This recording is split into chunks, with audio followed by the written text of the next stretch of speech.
আসসালামু আলাইকুম। আমন্ত্রণ বাংলা ভিশন সংবাদে আপনাদের সাথে আছে আমি রেহনুমা মুস্তফা। শুরুতেই বিআরবি কেবল সংবাদ শিরোনাম। খালেদা জিয়ার বিদেশে চিকিৎসার আবেদন নাকচ, সাজাপ্রাপ্তকে এই সুযোগ দেওয়া যায় না, স্বরাষ্ট্রকে জানিয়েছে আইন মন্ত্রণালয়। খালেদা জিয়ার প্রতি অমানবিক মন্ত্রীরা, অভিযোগ ফখরুলের। প্রধানমন্ত্রীর সার্বিক পর্যবেক্ষণে করোনা মুক্ত হয়েছেন বিএনপি নেত্রী, দাবি তথ্যমন্ত্রীর। দেশে করোনায় মৃত্যু ফের বাড়ছে, বেনাপোল দিয়ে ফিরেছেন আরো 85 জন। ভারতীয় ভ্যারিয়েন্টের ভয়াবহতায় বিশেষজ্ঞদের উদ্বেগ। করোনায় ভারতীয় ভ্যারিয়েন্টের সবাইকে সাবধান করলেন প্রধানমন্ত্রী, বাড়ি গিয়ে ভাইরাস না ছড়ানোর আহ্বান। শত আহ্বান, বিধি নিষেধেও মানুষ বাড়ি ছুটছেই, জীবনের ঝুঁকিতেও টেম কেয়ার, রাজধানীতে কেনাকাটার ধুম।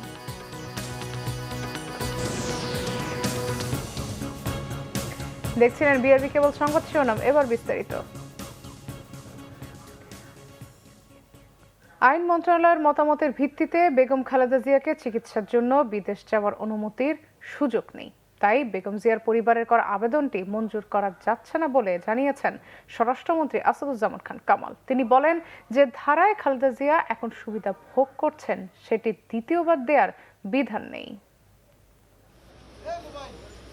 করোনা সহ নানা জটিলতা নিয়ে গত 27 এপ্রিল থেকে রাজধানীর এভার কেয়ার হসপিটালে ভর্তি আছেন বিএনপি চেয়ারপারসন বেগম খালেদা জিয়া। অবস্থার অবনতি হলে গত 3 মে তাকে কেবিন থেকে সিসিইউতে ভর্তি করা হয়। এর দুদিন পর খালেদা জিয়ার ভাই শামীম ইস্কান্দার উন্নত চিকিৎসার জন্য দেশের বাইরে পাঠানোর আবেদন করেন স্বরাষ্ট্রমন্ত্রীর কাছে। পরে তার মতামতের জন্য বৃহস্পতিবারই আবেদনটি পাঠানো হয় আইন মন্ত্রণালয়। 3 দিন পর আবেদনটি বিবেচনা করা সম্ভব নয় বলে মত দিয়ে স্বরাষ্ট্র মন্ত্রণালয় পাঠিয়েছে আইন মন্ত্রণালয়। আমরা আইন মন্ত্রণালয়ের মতামতের জন্য সেখানে পাঠিয়েছিলাম, সেটাও আপনারা জানেন।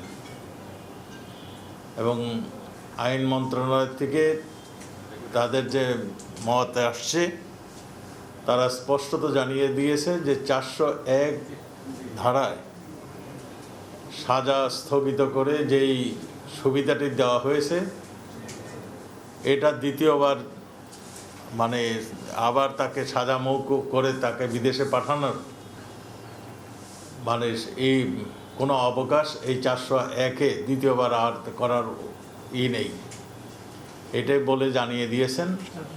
আইন মন্ত্রণালয়ের মতামত অনুযায়ী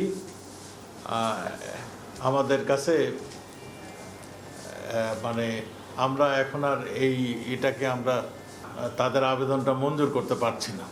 সচিবালয়ে এক ব্রিফিংয়ে স্বরাষ্ট্রমন্ত্রী আরও জানান, সরকার বেগম খালেদা জিয়ার সাথে মানবিক আচরণ করছে। মানবিক বিষয় দেখবো বলেই তো আমরা পাঠিয়েছি যে আইনের কোনো জায়গায় তাকে দেওয়া যায় কিনা, এবং আইন অনুযায়ী এখন যে আমাদের প্রচলিত আইন রয়েছে, আইন অনুযায়ী এখানে দেওয়ার কোনো স্কোপ নাই, এটাই আইন মন্ত্রণালয় থেকে জানিয়েছেন। এখানে তো মানবিকতার দেখিয়েই আমরা মাননীয় প্রধানমন্ত্রী তাকে মানে ওটাকে সাজা স্থগিত রেখে বাসায় রেখে চিকিৎসা সেবার গ্রহণের সুযোগ দিয়েছিলেন। বিএনপি মানে এটা আবেদন করতেই পারে, কিন্তু আমাদের তো আইনের বাইরে আমরা কিছু করতে পারি না। জিয়া অরফানেজ ট্রাস্ট মামলায় 10 বছর এবং চ্যারিটেবল ট্রাস্ট মামলায় 7 বছরের কারাদণ্ড ভোগ করছেন বিএনপি চেয়ারপারসন বেগম খালেদা জিয়া। গত বছরের 26শে মার্চ নির্বাহী আদেশে কারাগারের বাইরে আছেন তিনি। সৈয়দ আব্দুল মুহিত, বাংলা ভিশন, ঢাকা। এদিকে বিএনপির vice chairman advocate Khandakar Mahbub Hossain বলেছেন, বেগম খালেদা জিয়ার বিদেশে চিকিৎসার বিষয়ে আইন মন্ত্রণালয়ের মতামত সঠিক নয়, মানবিকতার সুযোগ ছিল। কোনো অঘটন ঘটলে তার দায় সরকারকে নিতে হবে বলেও মন্তব্য করেন তিনি। ম্যাডাম খালেদা জিয়াকে জেল থেকে বের করা হয়েছিল তার সাজা স্থগিত করে চিকিৎসার জন্য। সে চিকিৎসার সুযোগ তিনি পাননি। এখন তার অবস্থা অত্যন্ত জটিল বলে আমরা জানতে পারছি। সেই ক্ষেত্রে সরকার আইনের বিধান নাই, এই যে কথাটা বলছেন 401 ধারা ফৌজদারি কার্যবিধি, এটা সঠিক না। আইনের ব্যাখ্যাটা একটু মানবিকভাবে করতে হবে, এবং ওখানে কোনোখানে লেখা নাই যে সাজাপ্রাপ্ত আসামিরা বিদেশে চিকিৎসার জন্য যেতে পারবে না। বিএনপি চেয়ারপারসন বেগম খালেদা জিয়ার তৃতীয় দফার টেস্টেও করোনা নেগেটিভ হলেও আর্থ্রাইটিস সহ তার অন্যান্য শারীরিক সমস্যা বেড়েছে জানিয়েছেন দলের মহাসচিব মির্জা ফখরুল ইসলাম আলমগীর। বেগম খালেদা জিয়ার অসুস্থতা নিয়ে দু একজন মন্ত্রীর আপত্তিকর বক্তব্যকে অশোভন, অমানবিক বলেও ক্ষোভ প্রকাশ করেন তিনি। দুপুরে এক ভার্চুয়াল সংবাদ সম্মেলনে মির্জা ফখরুল এসব কথা বলেন। বিএনপির মহাসচিব জানান, দীর্ঘদিন কারাগারে থাকায় বেগম জিয়ার চিকিৎসা না হওয়ায় সমস্যাগুলো আরও বেড়েছে। এখন তাকে যে চিকিৎসা দেয়া হচ্ছে তা সিসিইউ ছাড়া কোথাও সম্ভব নয়। সরকার কার্যকর ব্যবস্থা না নেয়ায় দেশে করোনার ভারতীয় ভ্যারিয়েন্ট ঠেকানো যায়নি বলেও মন্তব্য করেন মির্জা ফখরুল। পশ্চিমবাংলার বিধানসভা নির্বাচনে বিজয়ী হওয়ায় তৃণমূল কংগ্রেস নেত্রী মমতা ব্যানার্জিকে অভিনন্দন জানানো হয়েছে বিএনপির স্থায়ী কমিটির বৈঠকে। আওয়ামী লীগ সাধারণ সম্পাদক ওবায়দুল কাদের বলেছেন, অভিন্ন শত্রু করোনাকে বাদ দিয়ে এখনো দেশে রাজনীতির ব্লেম গেম চলছে। রাজধানীর কাকরাইলে আইডিইবিতে বঙ্গবন্ধু ডিপ্লোমা প্রকৌশলী পরিষদ আয়োজিত এক অনুষ্ঠানে অনলাইনে সংযুক্ত হন আওয়ামী লীগ সাধারণ সম্পাদক ওবায়দুল কাদের। তিনি বলেন, করোনার তৃতীয় ঢেউয়ের আভাস পাওয়া যাচ্ছে, ভারত থেকে বিপজ্জনক বার্তা পাচ্ছে বাংলাদেশ। এদিকে তথ্য ও সম্প্রচার মন্ত্রী ডক্টর হাসান মাহমুদ বলেছেন, প্রধানমন্ত্রীর সার্বিক পর্যবেক্ষণে এবং চিকিৎসকদের আন্তরিক প্রচেষ্টায় বেগম খালেদা জিয়া করোনা মুক্ত হয়েছেন। স্বাধীনতা পরিষদের অনুষ্ঠানে অনলাইনে যুক্ত হন তথ্য ও সম্প্রচার মন্ত্রী ডক্টর হাসান মাহমুদ। এ সময় তিনি বলেন, বেগম খালেদা জিয়া এখন করোনা মুক্ত, বিদেশে না নিয়ে দেশেই তাকে সেবা শুশ্রূষা দেওয়া উচিত। এদিকে দেশে একদিনে করোনা ভাইরাসে মারা গেছেন 56 জন। গত দুদিনের তুলনায় কিছুটা বেড়েছে মৃত্যুর সংখ্যা। রবিবার স্বাস্থ্য অধিদপ্তরের পাঠানো প্রেস বিজ্ঞপ্তিতে আরও জানানো হয়, নতুন শনাক্ত হয়েছে 1386 জন। শনাক্তের হার 8.19%। সব মিলিয়ে এ ভাইরাসে আক্রান্তের সংখ্যা 7,73,513 জন আর সর্বমোট মৃত্যু 11,934 জন। বিজ্ঞপ্তিতে আরও জানানো হয়, একদিনে করোনা থেকে সুস্থ হয়েছেন 3,329 জন। এ নিয়ে দেশে এ পর্যন্ত 7,10,162 জন করোনামুক্ত হলেন। ভারত থেকে বেনাপোল দিয়ে আজ দেশে ফিরেছেন 85 জন যাত্রী। এদের মধ্যে একজনের করোনা শনাক্ত হয়েছে। বেনাপোল ইমিগ্রেশন পুলিশের ভারপ্রাপ্ত কর্মকর্তা আহসান হাবিব জানান, ভারতের করোনার নতুন ভ্যারিয়েন্ট রোধে বাংলাদেশ সরকার গত 26 এপ্রিল থেকে 14 দিনের জন্য সীমান্ত পথে ভ্রমণে নিষেধাজ্ঞা জারি করেছে। তবে নিষেধাজ্ঞার আগে যারা ভারত ও বাংলাদেশের মধ্যে আটকা পড়েছিল তারা ভারতে বাংলাদেশ দূতাবাসের ছাড়পত্র নিয়ে দেশে ফিরছেন। এদিকে চিকিৎসা শেষে ভারত ফেরত অসহায় যাত্রীদের ভোগান্তি ও অর্থ খরচ কমাতে বিভিন্ন পদক্ষেপ নিয়েছেন যশোরের শার্শা উপজেলা প্রশাসনের করোনা প্রতিরোধ কমিটি। এ পর্যন্ত ভারত ফেরতদের মধ্যে যারা করোনায় আক্রান্ত তাদের যশোর সদর হাসপাতালের করোনা ইউনিটের রেড জোনে রাখা হয়েছে। আর সাধারণ যাত্রীদের যশোর, খুলনা, নড়াইল, ঝিনাইদহ ও সাতক্ষীরা সহ বিভিন্ন জেলার আবাসিক হোটেলে এবং জটিল রোগে আক্রান্তদের 14 দিন হাসপাতালে প্রাতিষ্ঠানিক কোয়ারেন্টিনে রাখা হয়েছে। এদিকে ভারত ফেরতদের কোয়ারেন্টিন নিশ্চিত সহ করোনার ভারতীয় ধরন যাতে ছড়িয়ে না পড়ে সেদিকে কঠোর নজরদারি চলছে খুলনাতেও। বিভাগীয় কমিশনার জানান, নিরাপত্তা নিশ্চিতে কোয়ারেন্টিন সেন্টারগুলোতে আজ থেকে বিজিবি মোতায়েন করা হবে। স্বাস্থ্যবিধি উপেক্ষা করে ঈদে ঘরমুখো মানুষের ঢল করোনা সংক্রমণ বাড়াবে বলে শঙ্কায় স্বাস্থ্য বিশেষজ্ঞরা। তার উপর ভারতীয় ভ্যারিয়েন্টের কথা উল্লেখ করে মাস্ক ব্যবহার সহ প্রতিরোধমূলক ব্যবস্থার ওপর জোর দিয়েছেন তারা। মরণবিধি করোনা মোকাবেলায় সারা দেশে চলছে লকডাউন। একে তোয়াক্কা না করেই ঈদ উপলক্ষে বেপরোয়াভাবে রাজধানী সহ শহর ছাড়ছে মানুষ। শপিং মল ও মার্কেটগুলোতে কেনাকাটা চলছে পুরোদমে। এসব ক্ষেত্রে স্বাস্থ্যবিধি মানার কোনো বালাই নেই। এই পরিস্থিতিতে রাজধানীর বঙ্গবন্ধু শেখ মুজিব মেডিকেল বিশ্ববিদ্যালয়ে করোনা আপডেট নিয়ে আয়োজিত আলোচনা সভায় চলমান লকডাউনের ত্রুটি বিচ্যুতি তুলে ধরেন জাতীয় কারিগরি পরামর্শ কমিটির সদস্য প্রফেসর নজরুল ইসলাম।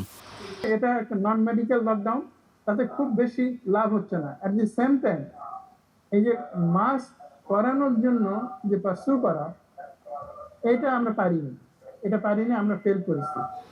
ঈদে ঘরমুখো মানুষের ঢল নিয়ে উদ্বেগ প্রকাশ করেন তিনি। জানান, করোনা সংক্রমণ আরও বাড়ার শঙ্কা। এখন এই ঈদের মধ্যে একটা বিরাট একটা গন্ডগোল চলছে। একেবারে মানুষ যাচ্ছে, কথা শোনা যাচ্ছে না, তারপরে ট্রাকে করে যাচ্ছে, এই সিএনজিতে করে যাচ্ছে। এই অবস্থাটা আমরা দেখতেছি। এটা সম্বন্ধে আমরা আলোচনা করতে চাই না, তবে এটার এফেক্টটা হয়তো 15 দিন পরে আমরা হয়তো পাবো আর কি। আলোচনা সভায় উঠে আসে ভারতীয় ভেরিয়েন্টের ভয়াবহতার কথা। এর হাত থেকে রক্ষা পেতে প্রতিরোধমূলক ব্যবস্থার উপর জোর দিয়েছেন স্বাস্থ্য বিশেষজ্ঞরা। এটা ভেরিয়েন্টের একটাই রাস্তা, ঠেকানোর একটাই রাস্তা, এটার প্রিভেনশন। এইটাতে আমাদেরকে জোর দিতে, কারণ ভেরিয়েন্ট যেটাই আসছে ট্রিটমেন্ট তো তেমন কিছু নাই। এই ব্রাজিলিয়ান বলেন আর আমেরিকানি বলেন আর ইন্ডিয়ানই বলেন, ওষুধপত্র তো নতুন কিছু এখনো আসে নাই। করোনা ভ্যাকসিনের সংকট এবং আমদানিতে সরকারের পদক্ষেপের বিষয়টিও উঠে আসে আলোচনা সভায়। ডাবল ভেরিয়েন্ট সৈকত সাদিক, বাংলা ভিশন, ঢাকা। প্রতিবেশী দেশে ছড়িয়ে পড়া করোনার শক্তিশালী নতুন ধরন নিয়ে সবাইকে সাবধান করেছেন প্রধানমন্ত্রী শেখ হাসিনা। এই পরিস্থিতির মধ্যে গ্রামের বাড়ি না গিয়ে যে যেখানে আছেন সেখানেই ঈদ উদযাপনের জন্য আহ্বান জানান তিনি। দেশের কোনো মানুষ গৃহহীন থাকবে না এবং গ্রামের মানুষের জন্য শহরের মতো সব ধরনের নাগরিক সুবিধা নিশ্চিত করার অঙ্গীকার পুনর্ব্যক্ত করেছেন প্রধানমন্ত্রী। রবিবার বঙ্গবন্ধু আন্তর্জাতিক সম্মেলন কেন্দ্রে পূর্বাচল নতুন শহর প্রকল্পের অবশিষ্ট মূল অধিবাসী ও সাধারণ ক্ষতিগ্রস্তদের মধ্যে 1440টি প্লট হস্তান্তর করা হয়। অনুষ্ঠানে গণভবন থেকে ভার্চুয়ালি যোগ দেন প্রধানমন্ত্রী শেখ হাসিনা। অনুষ্ঠানে দেয়া বক্তব্যে প্রধানমন্ত্রী প্রতিবেশী দেশে ছড়িয়ে পড়া করোনার নতুন শক্তিশালী ধরন নিয়ে সবাইকে সাবধান করেন। নিজের ও পরিবারের সদস্যদের সুরক্ষিত রাখতে নিজ নিজ অবস্থান থেকে এবারের ঈদ উদযাপনের আহ্বানও জানান প্রধানমন্ত্রী। করোনা ভাইরাসের সময় আপনারা একটু মাস্ক পরে থাকবেন, সাবধানে থাকবেন, কারণ আবার নতুন একটা ভাইরাস এসেছে। এটা আরও বেশি ক্ষতিকারক, যাকে ধরে সাথে সাথে তার মৃত্যু হয়। আমাদের প্রতিবেশী দেশে প্রতিনিয়ত মারা যাচ্ছে এবং এই প্রতিবেশী দেশে যখন হয় স্বাভাবিকভাবে তখন আমাদের দেশে আসার একটা সম্ভাবনা থাকে। সেটা আগে থেকেই আমাদের নিজেদেরকে সুরক্ষিত থাকতে হবে। আর আমি জানি এদের সময় মানুষ পাগল হয়ে গ্রামে ছুটছে, কিন্তু এই যে আপনারা যে একসাথে যাচ্ছেন এই চলার পথে, ধরেন ফেরিতে হোক, গাড়িতে হোক, যেখানে হোক, কার যে করোনা ভাইরাস আছে আপনি জানেন না, কিন্তু আপনি সেটা বয়ে নিয়ে যাচ্ছেন আপনার পরিবারের কাছে। একটা ঈদে কোথাও না যেয়ে নিজের ঘরে থাকতে কি ক্ষতিটা হয়? কাজে আপনারা এই ছুটোছুটি না করে যে যেখানে আছেন সেইখানে থাকেন, সেইখানে নিজের মতো করে ঈদটা উদযাপন করেন। প্রধানমন্ত্রী বলেন, ক্ষুধা দারিদ্র্যমুক্ত দেশ গড়ার যে আদর্শ নিয়ে বাংলাদেশ প্রতিষ্ঠিত হয়েছিল, বঙ্গবন্ধুকে হত্যার পর সে আদর্শ থেকে দেশ বিচ্যুত হয়। সবার বাসস্থান নিশ্চিত করার পাশাপাশি উন্নত সমৃদ্ধ দেশ গড়ার কথা জানান প্রধানমন্ত্রী। প্রত্যেকটা ঘরেই বিদ্যুৎ থাকবে, আলো জ্বলবে, প্রতিটি পরিবারেই শিক্ষিত মানুষ থাকবে, লেখাপড়া শিখবে, চাকরির পিছনে ঘুরলে হবে না, নিজেরা নিজেদের পায়ে দাঁড়াতে হবে, নিজেরা চাকরি দিতে পারে সেইভাবে নিজেদেরকে কাজ করতে হবে। আমরা সেইভাবেই এদেশের মানুষকে, আমাদের যুব সমাজকে গড়ে তুলতে চাই। শিক্ষায়, দীক্ষায়, জ্ঞানে, সব দিক থেকে এদেশের মানুষ উন্নত হবে, বিশ্বের বুকে মাথা উঁচু করে চলবে। পূর্বাচলে নতুন শহরে ক্ষতিপূরণ পাওয়া অধিবাসীদের কথাও শোনেন প্রধানমন্ত্রী। রকুনুজ্জামান, বাংলা ভিশন, ঢাকা। দূরপাল্লার বাস না থাকা যেন কোনো ঘটনাই নয় ঢাকা ছেড়ে যাওয়া মানুষের কাছে। করোনা বা জীবনের ঝুঁকিতেও ডেম কেয়ার তারা। ভেঙে ভেঙে এক জেলা থেকে আরেক জেলা নয়, দেশের এক প্রান্ত থেকে আরেক প্রান্তেও ছুটছে অনেকে। বাড়তি ভাড়া গুনেও গন্তব্যের পরিবহন পেয়ে খুশি যাত্রীরা।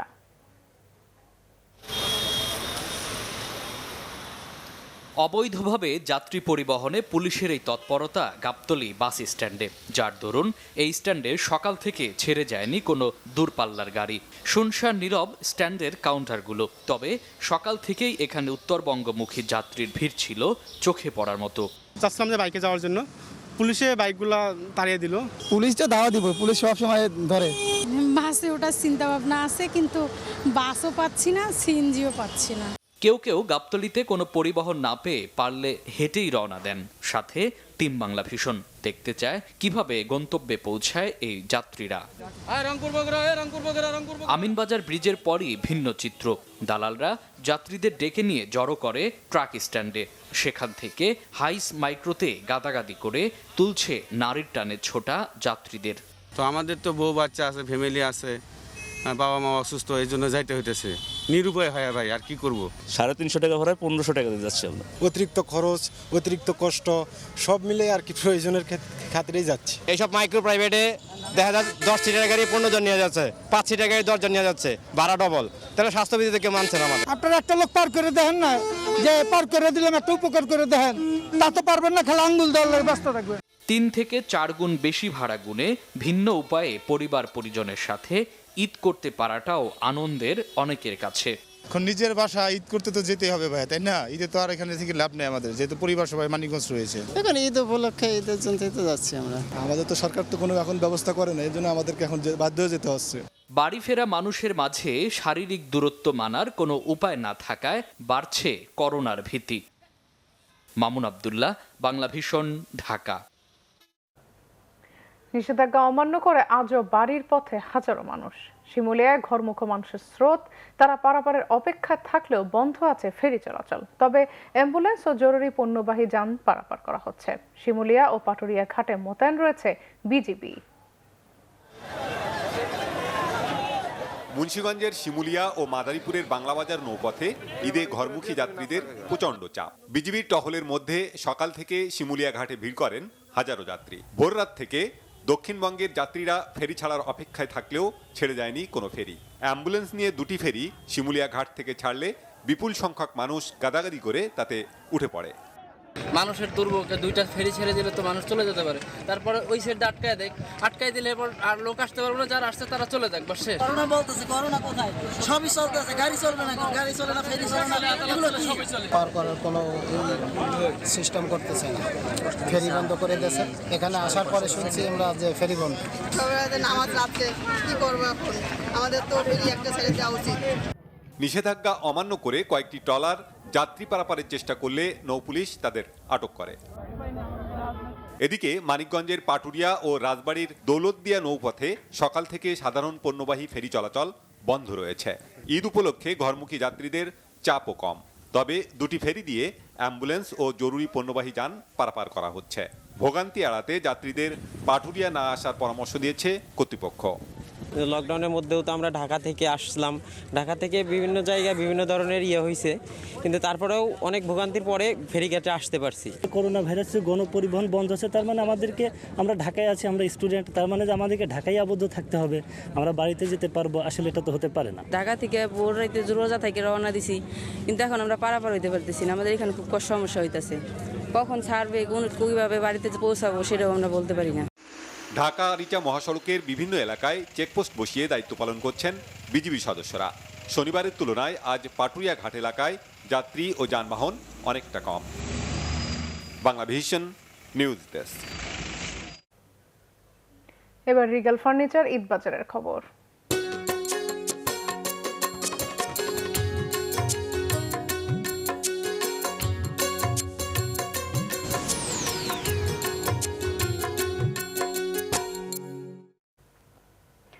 ঈদ কেনাকাটায় জমে উঠেছে ফুটপাতের বেচা বিক্রি। দামে সাশ্রয় এবং পছন্দমতো পণ্য পাওয়ায় নিম্ন ও মধ্যবিত্তদের পদচারণায় মুখর হয়ে থাকে সকাল থেকে রাত। বিক্রি ভালো হয় সন্তুষ্টির কথা জানান বিক্রেতারা, তবে উপেক্ষিত স্বাস্থ্যবিধি মানার বিষয়। তাহমিনা আক্তার পুতুলের মতোই ফুটপাতের এক দোকান থেকে অন্য দোকানে ছুটে চলা। ঈদ কেনাকাটায় ছোটদের পছন্দের পণ্য কিনতে মধ্যবিত্ত নিম্নবিত্তদের ভরসা ফুটপাত। ভিড়ের মাঝে প্রিয়জনের জন্য কেনাকাটায় ব্যস্ত সময় পার করছেন অনেকে। কি কি কিনেছো ঈদের জন্য? আমি ব্যাগ কিনছি 2টা, আর জুতা কিনবো, আর জামা কিনবো। শাড়ি কিনছি, অন্য কিনতেছি, ছেলের জন্য প্যান্ট কিনছি, জুতা কিনছি। এই বাচ্চাদের কান্নাকাটির জন্যই আসা। ভাইয়ার জন্য ফুল প্যান্ট, 2টা ফুল প্যান্ট, আবার ঠিকা ওয়াটার, আর আচ্ছা আমার জন্য খোপা, ক্লিপ 2 রকম। দামে কিছুটা সাশ্রয়ী হওয়ায় ভিড় লেগেই থাকে রাজধানীর ফুটপাতগুলোতে। পণ্য নিয়েও সন্তুষ্ট ক্রেতারা। একদম বলে নিলে না নিলে না নেন, পছন্দ করে নেওয়া যায়, এতটুকু সুবিধা। ফুটপাতে একটু দাম কম আছে। বাচ্চাদের জন্য ছোট ছোট ক্লিপ কিনছি, বাচ্চারা ঈদের আনন্দ পাবে হয়তো। আর বর্তমানে তো বুঝতেই পারতেছেন লকডাউনে সব জিনিসেরই দাম বেশি। আমার নাতিপুতিরা না চায়, কি করবো, না দিয়ে তো পারি না। গণপরিবহন চলাচল স্বাভাবিক হওয়ায় বেচা বিক্রি নিয়ে সন্তুষ্ট ব্যবসায়ীরা। বেচা কিনা মোটামুটি টুকটাক ভালো চলতেছে, মোটামুটি ভালো হইতেছে। মার্কেটে গেলে সেম জিনিসই ডাবল দাম। মোটামুটি ভালো, গাড়ি ছাড়াতে দূর দূরান্তে কাস্টমার কিছু আসছে, মোটামুটি আজকে ভালো আছে। ঈদের সময় ঘনিয়ে আসায় ফুটপাতে বাড়ছে ক্রেতা সমাগম। সামাজিক দূরত্ব মানার কোনো উপায় না থাকায় একই সঙ্গে বাড়ছে করোনা সংক্রমণের ভীতিও। মামুন আব্দুল্লাহ, বাংলা ভিশন, ঢাকা। মেট্রো রেলের দ্বিতীয় চালান নিয়ে মংলা বন্দরে ভিড়েছে হন্ডুরাসের পতাকাবাহী বিদেশি জাহাজ এমভি ওশান ক্রেস। জাপানের কোবে বন্দর থেকে এবারও 6টি কোচ নিয়ে দুপুরে বন্দরের 6 নম্বর জেটিতে ভিড়ে জাহাজটি। বিকাল 3:30 থেকে শুরু হয় রেলের কোচগুলো খালাসের কাজ। বিদেশি ওই জাহাজটির স্থানীয় shipping agent ancient steamship company লিমিটেডের জেনারেল ম্যানেজার মোহাম্মদ ওহিদুজ্জামান জানান, এবারও মেট্রো রেলের 6টি কোচের 48টি প্যাকেজ আনা হয়েছে এ জাহাজে। দ্রুত সময়ে রেলের 6টি বগি ঢাকার উত্তরার দিয়াবাড়ি মেট্রো রেলের ডিপোতে পৌঁছানো হবে। রেলওয়ের এই কারগুলো জাপানের Kawasaki Mitsubishi consortium company limited তৈরি করেছে, আর বাংলাদেশে এর আমদানিকারক প্রতিষ্ঠান Dhaka mass transit company limited. Mongla বন্দর কর্তৃপক্ষ chairman rear admiral Mohammad Musa জানান, পর্যায়ক্রমে 2022 সালের মধ্যে 24টি জাহাজে করে মেট্রো রেলের আরও 144টি বগি এই বন্দর দিয়ে আমদানি ও খালাস করা হবে। কোটি টাকা আত্মসাতের অভিযোগে গ্রেফতার করা হয়েছে রেলের পূর্বাঞ্চলের জুনিয়র হিসাব কর্মকর্তা ফয়সাল মাহমুদকে। শনিবার রাতে ফয়সাল মাহমুদ জালিয়াতির মাধ্যমে রেলওয়ে পূর্বাঞ্চলের কার্যালয়ের অ্যাকাউন্ট থেকে কোটি টাকার বেশি সরিয়ে নিয়েছেন বলে প্রমাণ পায় রেলওয়ে কর্তৃপক্ষ। পরে রাতে ফয়সালকে আটকের পর সকালে তার বিরুদ্ধে জিআরপি থানায় মামলা হয়। রবিবার দুপুরে রেলওয়ে পূর্বাঞ্চলের অর্থ উপদেষ্টা ও প্রধান হিসাব অধিকর্তা কামরুন নাহার বিষয়টি নিশ্চিত করেছেন। তিনি বলেন, ফয়সালের বিরুদ্ধে 2 সদস্যের কমিটি গঠন করা হয়েছে। আগামী 3 কার্যদিবসের মধ্যে তদন্ত প্রতিবেদন জমা দিতে বলা হয়েছে কমিটিকে। এছাড়া কারিগরি সহায়তা দিতে টেকনিক্যাল সাপোর্ট অফিসার আব্দুল আল আসিফ কমিটির সঙ্গে কাজ করবেন। এবার ইভ্যালি ইফতার বাজারের খবর।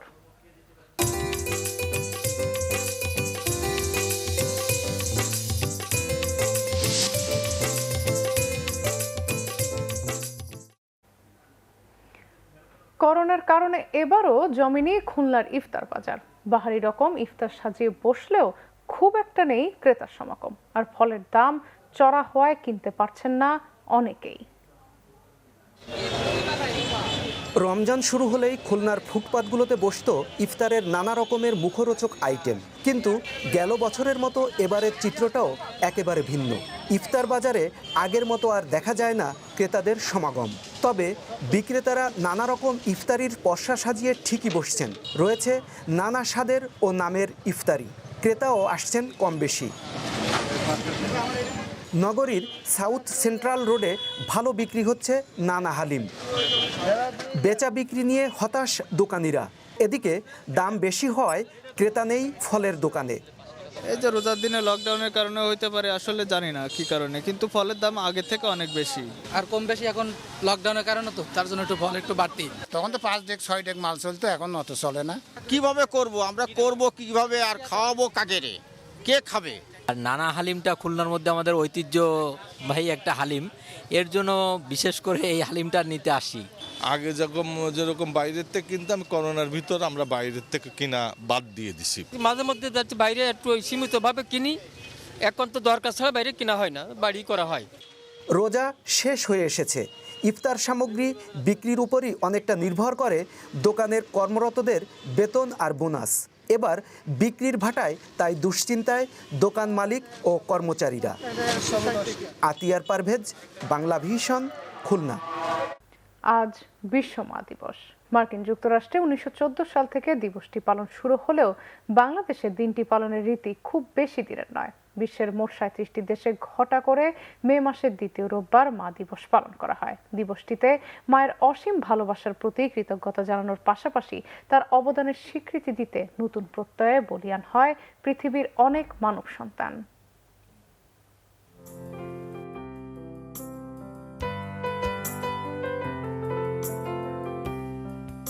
মা, ক্ষুদ্রতম অথচ অনেক ভারী ও মধুময় শব্দ, যার কারণে মানব সভ্যতা ও সুন্দর পৃথিবীর এত সব আয়োজন। যে শব্দকে ঘিরে আছে সীমাহীন স্নেহ, মমতা ও ভালোবাসা, স্বার্থের পৃথিবীতে সবকিছু পর হলেও সন্তানকে যিনি আষ্টে পৃষ্ঠে জড়িয়ে রাখেন তিনি আর কেউ নন বরং মা। এই যেমন পুরান ঢাকার শায়লা আহমেদ শিল্পী। সড়ক দুর্ঘটনায় যখন স্বামীকে হারান তখন তার সংসারে ছোট 3টি সন্তান। সন্তানদের মুখের দিকে তাকিয়ে অসীম মনোবল নিয়ে কারো সহায়তা ছাড়াই শুরু করেন জীবনযুদ্ধ। সন্তানদের উপযুক্ত মানুষ হিসাবে গড়ে তোলার লড়াইয়ে শুরু করেন দুর্নিবার সংগ্রাম। সন্তানদের ঘিরে এখন তার স্বপ্ন পূরণ হওয়ার পথে। জীবনের সব কষ্ট ভুলে গিয়েছেন মাতৃত্বের সুখে। খুব কঠিন একটা সময় পার করে এসেছি, খুব কঠিন। আমি এমন একটা সময় গেছে যে আমি বাচ্চাদেরকে রেখে অফিস করতে পারিনি। বাচ্চাদেরকে অফিসে একটা রুমে বসে রেখে আমাকে অফিস করতে হয়েছিল। আমাকে সবাই দমিয়ে রাখার চেষ্টা করেছে, বাট আমি সেটা করিনি। আমিও দমিয়ে আমার বাচ্চাদেরকে দমতে দেইনি। আমরা 3 বোনই হচ্ছে খুব ভালো জায়গা থেকে পড়াশোনা করার সুযোগ পেয়েছি, যা আমার মা আসলে আমাদেরকে করে দিয়েছিলেন। কখনো বুঝতে দেননি যে তিনি একা, তিনি আমাদের বাবার যে শূন্যতাটা সেটা তিনি কখনোই আমাদেরকে ফিল করতে দেননি। সন্তানের অসুখ বিসুখে ছায়ার মতো পাশে থাকেন তিনি। প্রার্থনার হাত তুলে সন্তানের মঙ্গল কামনায় সর্বদাই নিবিষ্ট থাকেন মা। ভার্চুয়াল যুগে মায়ের প্রতি ভালোবাসার অভিব্যক্তির ধরনও পাল্টেছে। ফেসবুকের টাইমলাইন জুড়ে আজ কেবলই মায়েদের জয়গান। শুভকামনার কেন্দ্রবিন্দুতে আজ কেবলই মা। এদিকে মা দিবস উপলক্ষে সমাজের সুপ্রতিষ্ঠিত 10 জন সন্তানের মাকে স্বীকৃতি দিতে যাচ্ছে ইউনিভার্সাল মেডিকেল কলেজ। গরবিনী মা 2021 শিরোনামে এ সম্মাননা পেতে যাওয়া মায়েদের নাম ঘোষণা করেন প্রতিষ্ঠানটির ব্যবস্থাপনা পরিচালক ডক্টর আশিস কুমার চক্রবর্তী।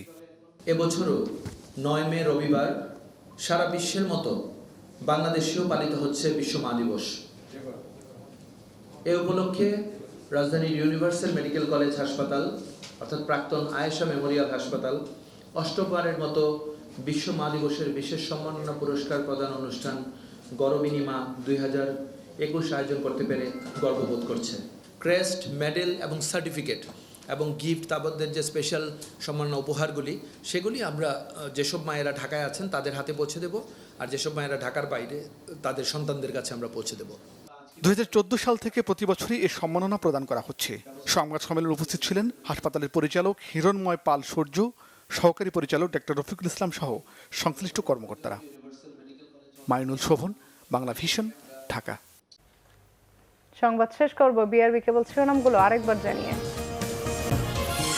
খালেদা জিয়ার বিদেশে চিকিৎসার আবেদন নাকচ, সাজাপ্রাপ্তকে এই সুযোগ দেওয়া যায় না, স্বরাষ্ট্রকে জানিয়েছে আইন মন্ত্রণালয়। খালেদা জিয়ার প্রতি অমানবিক মন্ত্রীরা, অভিযোগ ফখরুলের। প্রধানমন্ত্রীর সার্বিক পর্যবেক্ষণে করোনামুক্ত হয়েছেন বিএনপি নেত্রী, দাবি তথ্যমন্ত্রীর। দেশে করোনায় মৃত্যু ফের বাড়ছে, বেনাপোল দিয়ে ফিরেছেন আরও 85 জন। ভারতীয় ভেরিয়েন্টের ভয়াবহতায় বিশেষজ্ঞদের উদ্বেগ। করোনার ভারতীয় ভেরিয়েন্টে সবাইকে সাবধান করলেন প্রধানমন্ত্রী, বাড়ি গিয়ে ভাইরাস না ছড়ানোর আহ্বান।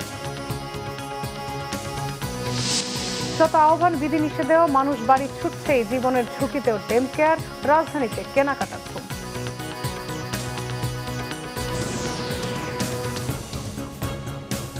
এই ছিল এখনকার মতো। পরের সংবাদ রাত 10:30টায়। এছাড়া বাংলা ভিশন সংবাদ ও সংবাদ সংশ্লিষ্ট ভিজিট করুন www.banglavision.tv ও facebook.com/banglavision এবং সাবস্ক্রাইব করুন youtube.com/banglavision news। ধন্যবাদ সবাইকে।